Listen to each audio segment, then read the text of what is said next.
काय बघतेस अशी एकटक? तुला एक प्रश्न विचारू? नेहमी उत्तर मागतेस, आज प्रश्न? विचार विचार. तुझ्या एवढ्या आकर्षक आणि भव्य मूर्त्यांची मार्केटमध्ये डिमांड वाढत चालली आहे. तुझं काय मत आहे रे यावर? आता माझं काय मत असणार? म्हणजे हेच की तू असाच दिसतोस का? तुझं हेच रूप आहे? आणि जर असं रूप तुझं नाहीये तर तुला हे रूप आवडतंय का?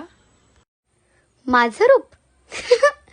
माझं खरं रूप पाहिलं असतं ना तर आज इतके लाड नसते झाले हा माझे. म्हणजे आता तूच विचार कर, माणसाचं शरीर आणि हत्तीचं तोंड कसा दिसत असेल मी? मग आत्ताही तसंच आहे ना तुझं रूप? म्हणजे हत्तीसारखा चेहरा आणि कुठे?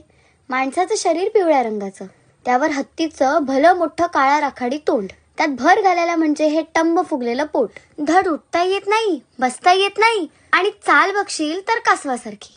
तुला काय वाटतं, चांदो मामा उगाच हसलेला माझ्यावर? हो रे बाप्पा. हो काय? मी जर तसा आलो असतो ना तुमच्या घरी तर तुम्ही क्वचितच मला इतकं लाडावून ठेवलं असतं. पण तुला एक खरं सांगू का? सांग ना बाप्पा. तुम्ही मला तुमच्यासाठी कितीही बदललं तरी मी जो आहे तोच राहणार ना. किती सांगायचंय मला, किती सांगायचंय